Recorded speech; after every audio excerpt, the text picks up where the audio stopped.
Voltamos com o Boa Noite Rio Branco, aqui na sua TV Rio Branco, canal 8.1. Desde já, muitíssimo obrigado pela sua audiência, você que nos prestigia na capital e também no interior. Com apoio do Arasuper e também da Rimaldo Autopeças, peças para o seu carro nacional importado. Eu tenho o prazer de conversar agora com o senador Márcio Bittar, do MDB do Acre. Seja bem-vindo, senador. Obrigado, Muniz. Tudo bem? Obrigado, muito obrigado. Tudo bem, tudo tranquilo. A família está bem, com saúde. Você esteve aqui na TV Rio Branco, tomou café com o Tião na sexta-feira. Foi. Assisti a entrevista também. Mas dizem que o que abunda não prejudica, né? Então, nem todos que assistem a um Boa Noite, assistem a um Bom Dia e vice-versa. Então é sempre bom a gente aproveitar a sua vinda a Rio Branco toda semana para a gente saber as novidades lá do Distrito Federal, de Brasília. Afinal de contas, Márcio, eu queria que você falasse um pouco sobre esses projetos na área de segurança. Você tem uns e, se possível também, emitir a sua opinião a respeito do plano do ministro Sérgio Moro.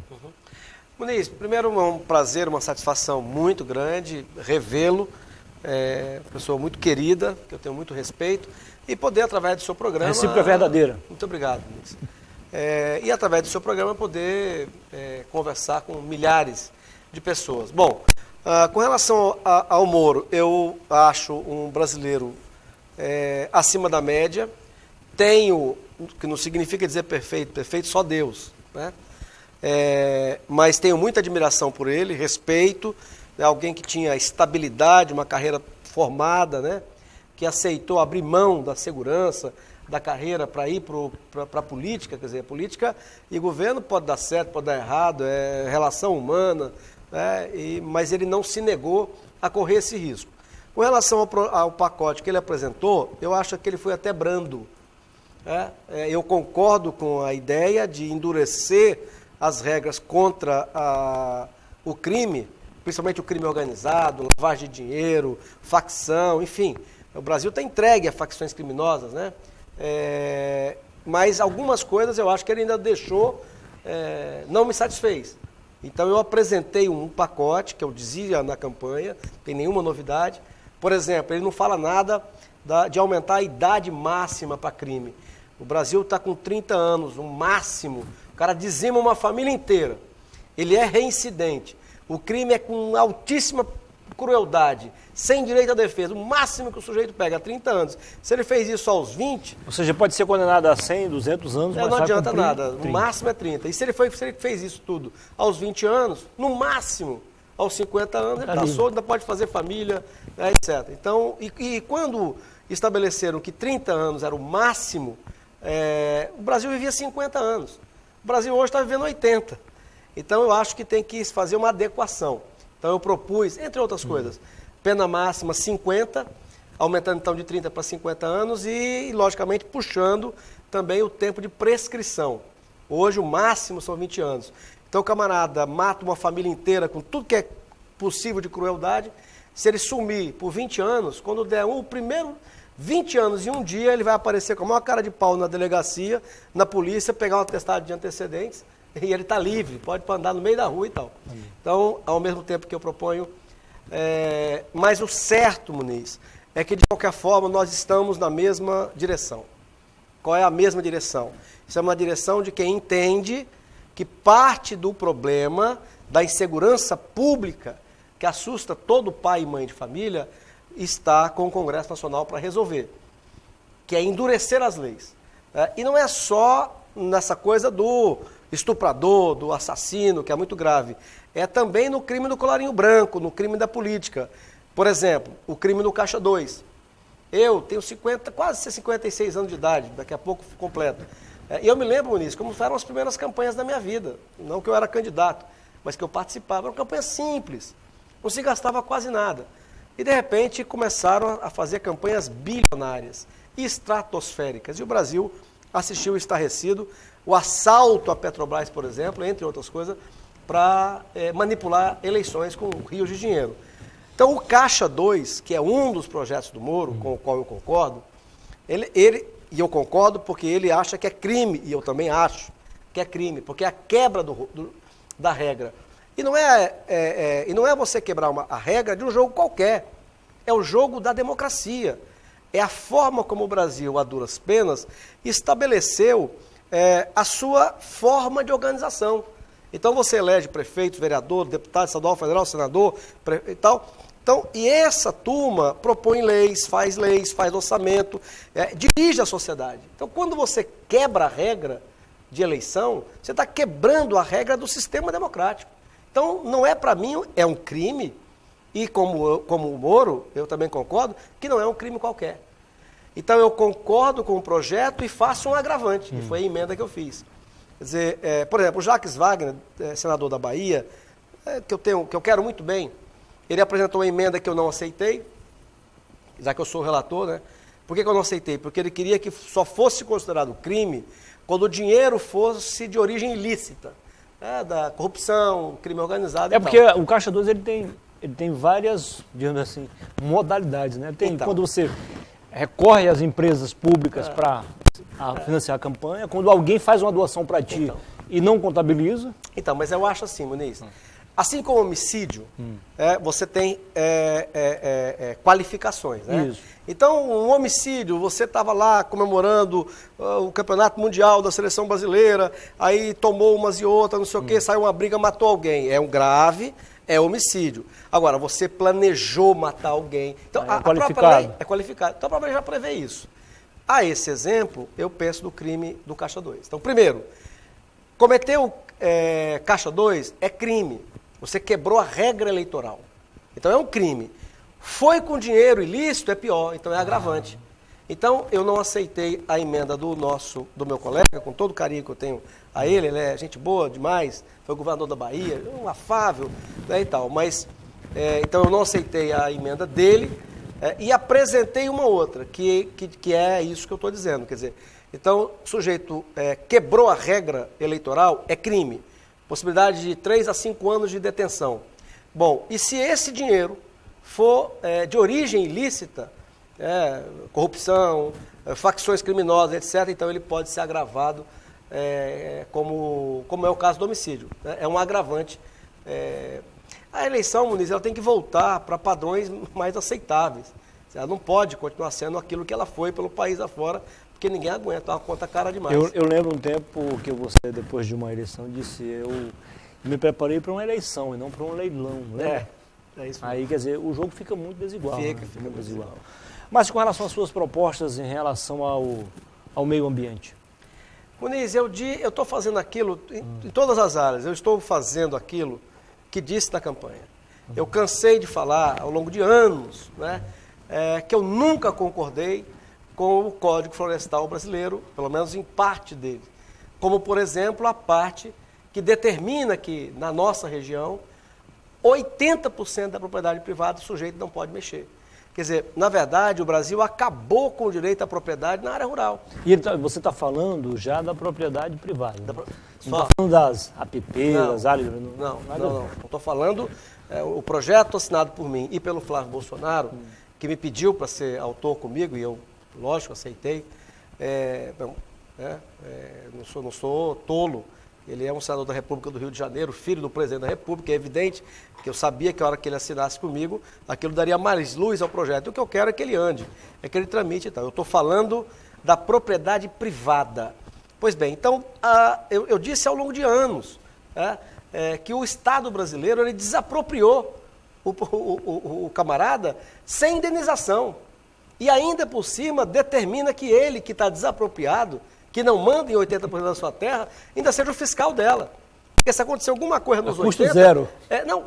Ele paga, porque ele tem que cuidar.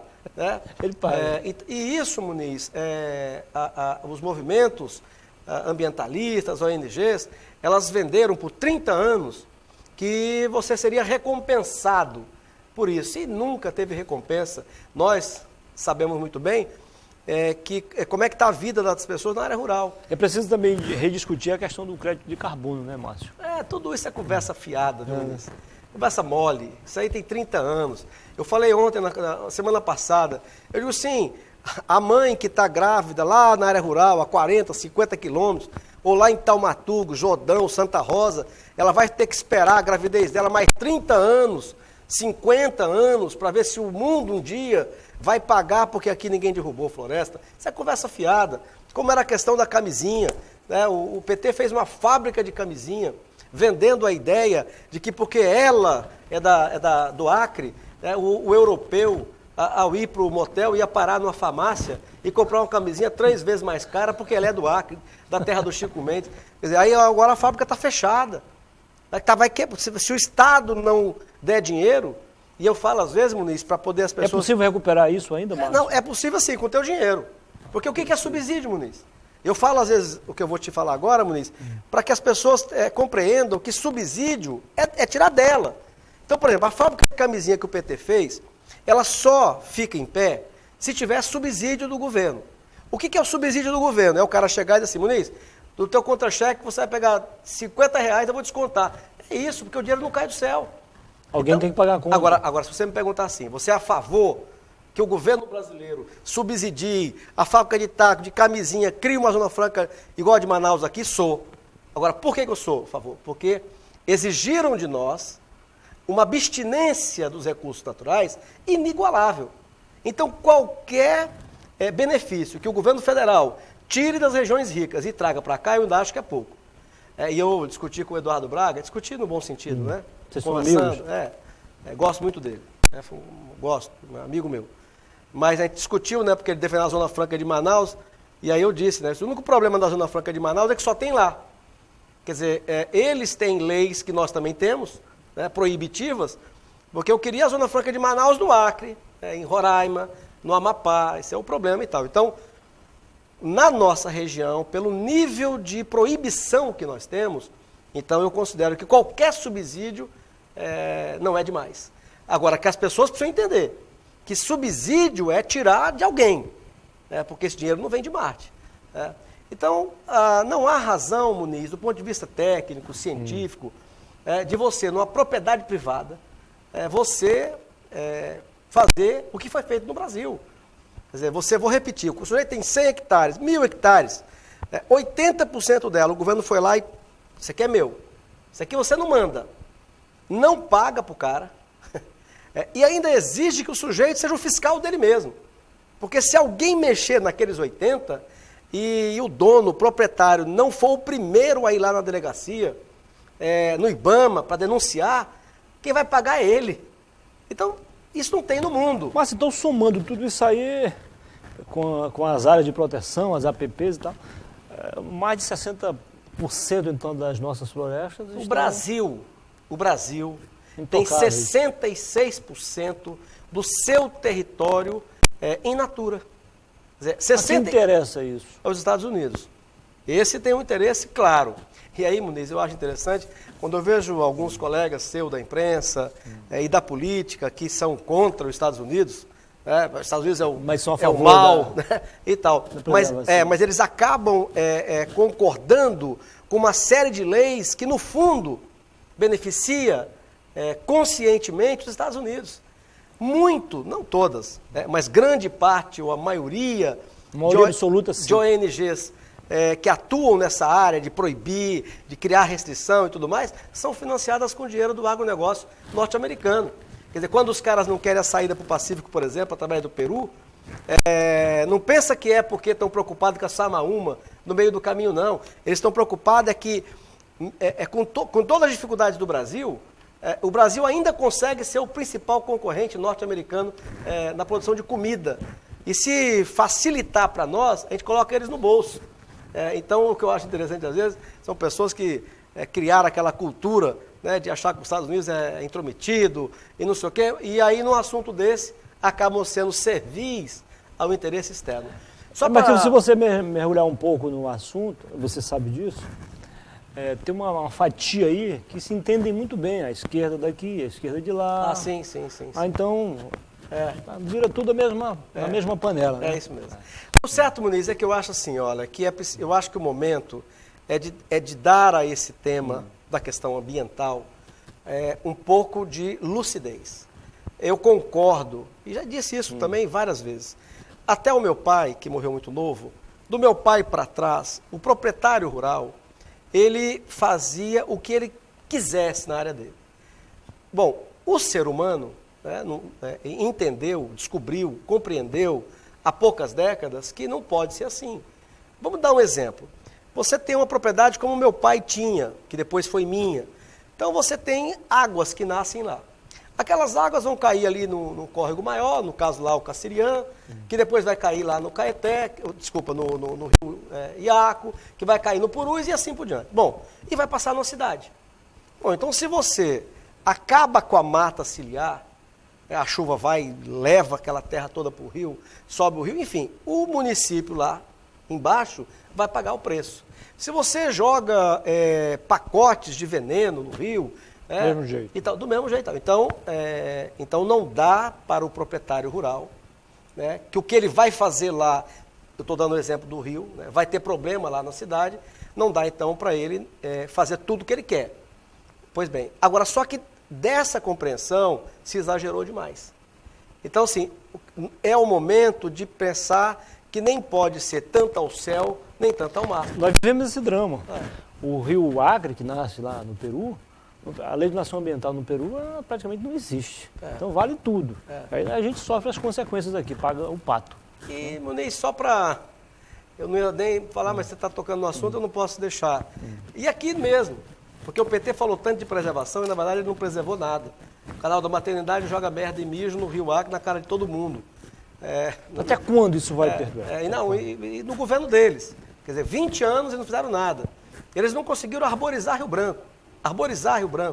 Né? E o Rio Acre, em grande parte, é responsabilidade deles, que eles não conseguiram fazer sequer o projeto de engenharia para dizer qual a solução, porque tem. Tem solução de engenharia para alagação e tudo. Nós vamos fazer um intervalo, Márcio, vamos explicar mais um bloco, tá bom? Só roda a vinheta aí, o meu amigo Neto, e a gente volta em 2 minutos para continuar a conversa com o senador Márcio Bittar, do MDB do Acre. Até já.